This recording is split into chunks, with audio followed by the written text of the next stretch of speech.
Hello, everyone. Welcome to the 76th episode of the Spiritual Brainstorm. In this video, I'd like to explore a bit the feminine and masculine energies and this whole debate that's coming constantly forward of matriarchy and patriarchy. Because basically, I've just listened to another documentary from in French about, from chaos to harmony, transitioning to the new world. And you constantly have these what I call whiners that are always spitting on patriarchy and glorifying matriarchy because it's just the politically correct thing to do nowadays. And I just wanted to revisit those two energies, why they should work best together, why one is not better than the other, why we need balance. So the masculine energy is in terms of the relationship with reality in the world is an outward relationship, obsessed with the outside and control of the outside, and an outward race also, a mindless race for progress, change, innovation. So if you put a scale in terms of progress or obsessed with the future here and a graph of stability here, I would even call it harmony actually. So the feminine is more inward balance. It's more focused on harmony. Harmony with everything else, with nature, with spirits. So, stability versus progress. This is patriarchy, a sort of Babel tower, which is extremely unstable, a mindless race towards progress with no thought as to stabilizing and harmonizing things, no thought as to whether the ecosystem can handle it, no thought as to how the animals feel, how the plants feel, whatever. And this is matriarchy. Societies which are extremely stable and, and harmonious and live in harmony with their surroundings, but which stagnate. And so there is no real incentive or will for creating new tools, creating new ideas. You're already living in harmony with everything. You're fed by nature, you know where to go and grab the fruits. Why would you start developing new tools to plant things? Why would you want to capture animals to raise them? Why would you develop new weapons? And if you look at another graph, which is really interesting, is population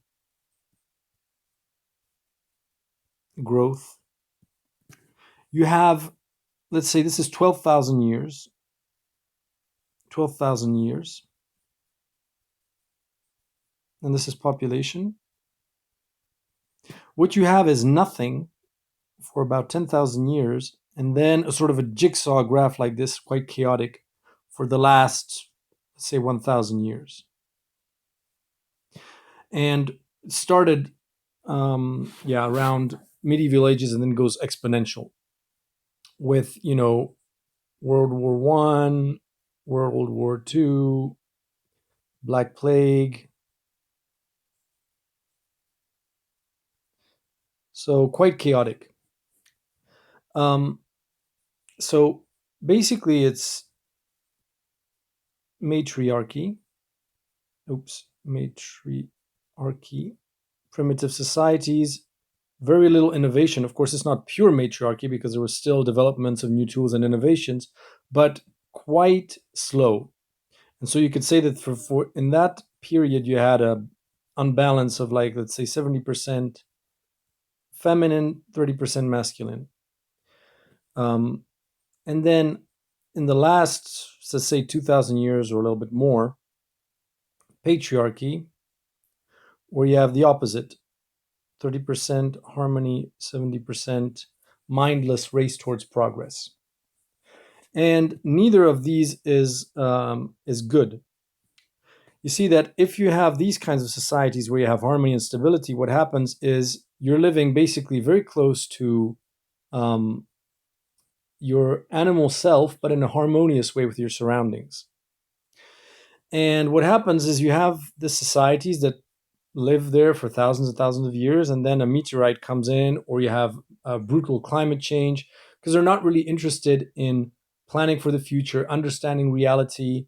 Uh, they're just asking the spirits, okay, what's in plan, what's in store for the next 2 days, maybe, so that we can anticipate to go towards and tell us where there's this tree with fruits that we can eat from if there is a storm in this part, so we can move on to another part.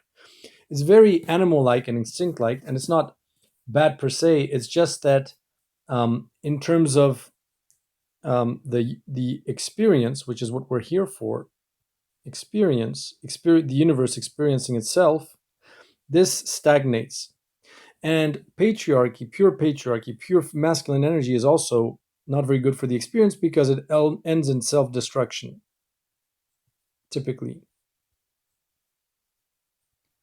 And here, basically, it's not self-destruction; it's destruction by, chance. For instance, like an asteroid hits your planet and then you're gone because you didn't see why you developed rocket technology. You were already in a harmonious state with your surroundings, so why would you bother?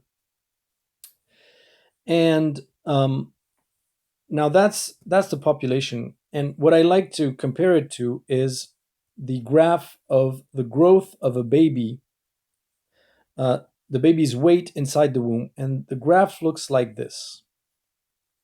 It's very steady compared to the population growth.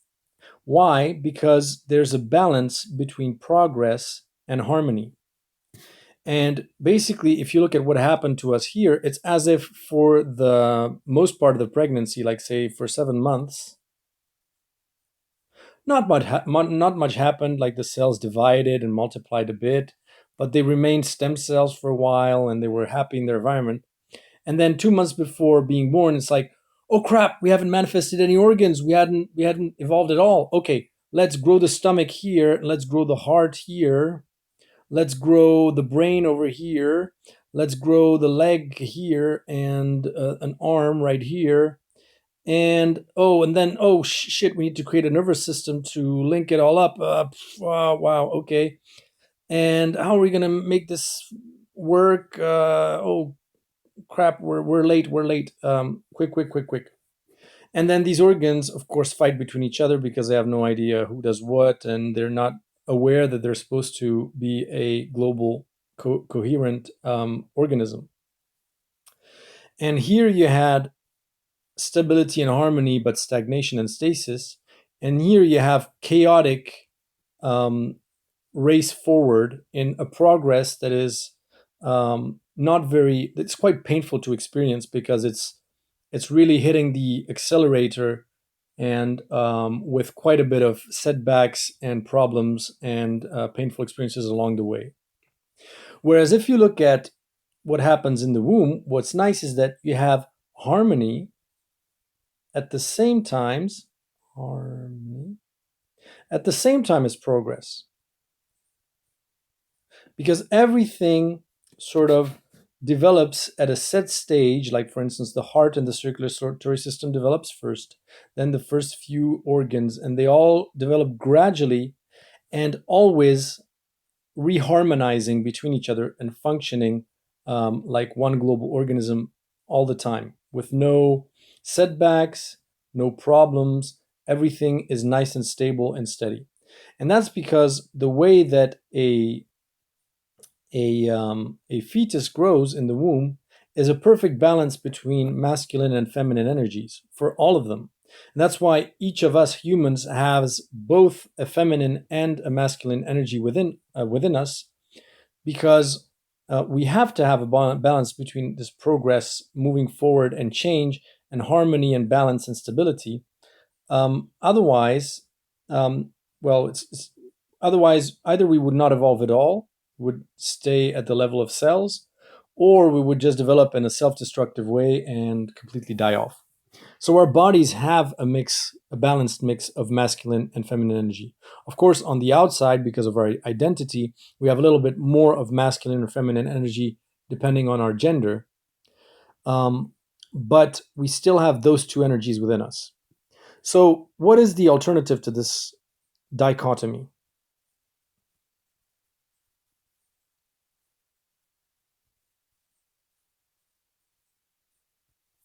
Something like this: a pyramid, which is the most stable geometric figure. That's why geodesic domes are made up of triangles. The triangle and the pyramid is the most stable sort of geometric figure there is. The weight is distributed equally. And here you would have the feminine, and here you have the masculine. So it's not that no woman is interested in innovation and progress, and it's not that no man is interested in harmony and stability, but there is um, a somewhat majority of more or less bigger majority of men that are more interested in this progress in the outward world, and more women that are more interested in harmony with the outside and a harmony inside. And the problem is, I'm representing this as a pyramid, but this is not power. Power in this pyramid is actually distributed in a decentralized way, like a network, rather than in a pyramid like way. So you have a network in terms of power, but you have a pyramid in terms of the ratio between stability and progress. And so you always have a nice, stable base on which to innovate. And then you have still some very forward thinkers that can take risks because they're held by the strong base of the pyramid. And so this is basically, people that are exploring all kinds of wild theories about the universe. And in those, you have predominantly men. For instance, you have Nassim Haramein,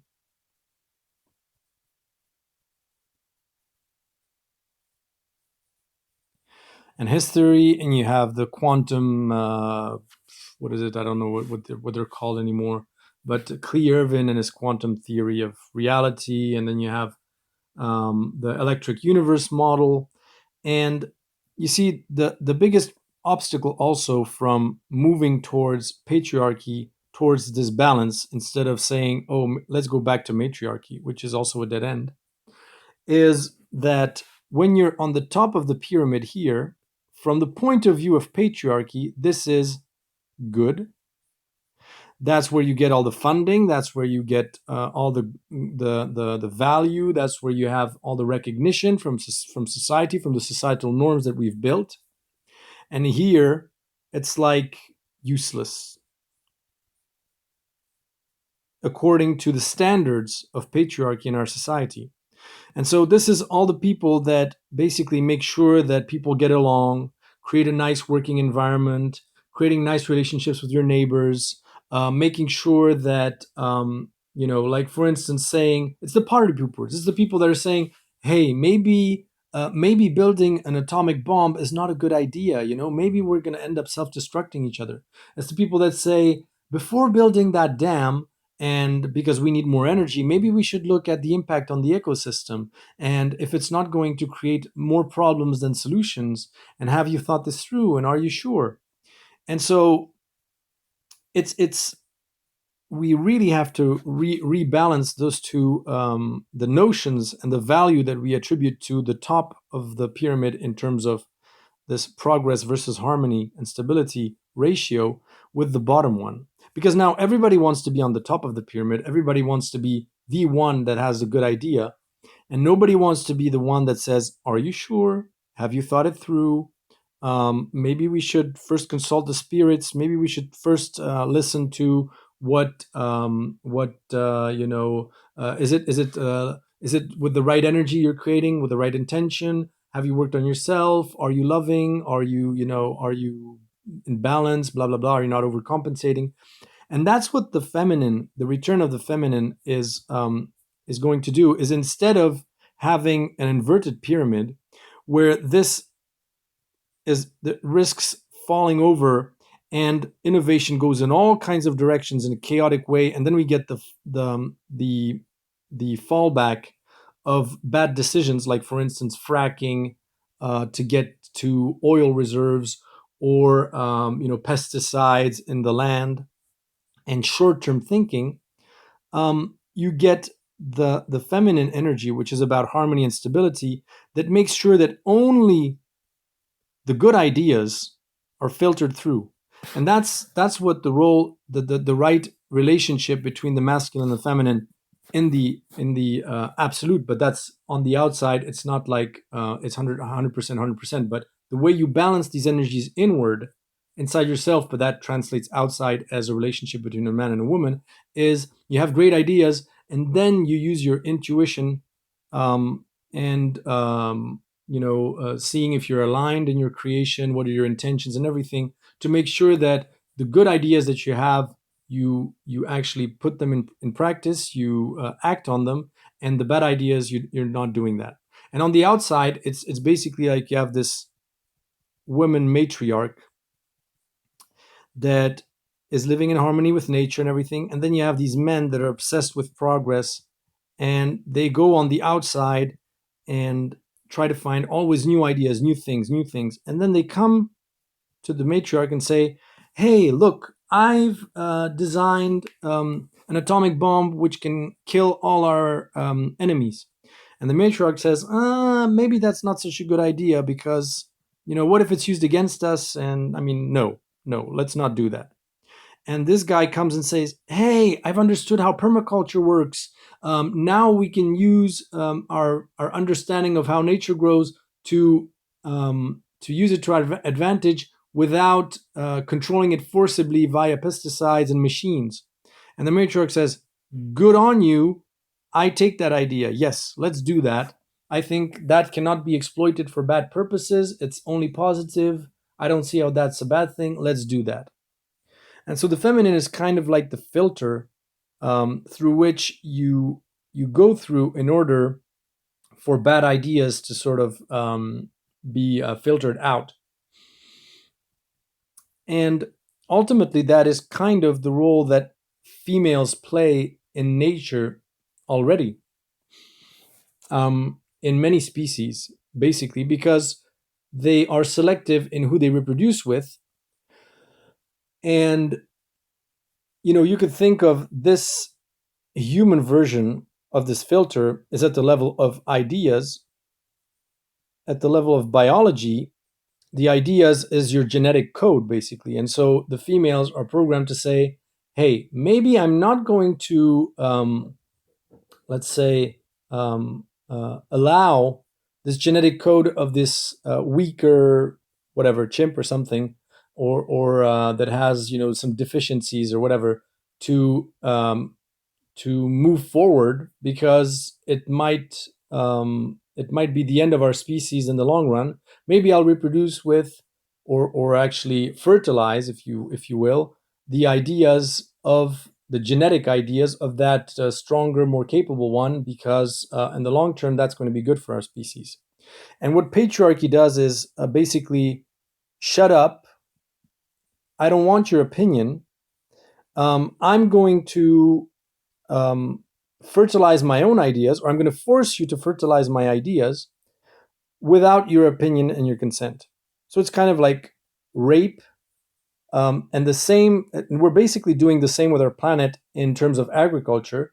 We're telling our planet, we don't care about what you want to grow where in terms of plants and everything.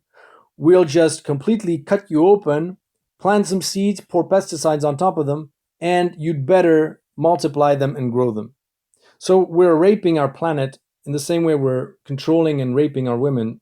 And the rebalancing of the energies is not about this whiny kind of attitude and apologetic attitude of, let's go back to matriarchy, or the saying that patriarchy is bad and should be completely eliminated, is to understand the reasons and the mechanisms and the energies and the how should I say, mm, the legitimacy of both, the usefulness of both, and how you combine them in a way that is really um, um, forward looking, forward thinking, but not to the point of self destruction, and a harmonious, balanced relationship where there is as much merit to be on the bottom of the pyramid as on the top, because bottom and top again are notions of better and worse, or who's superior, who is inferior. When here, um, in the triangle,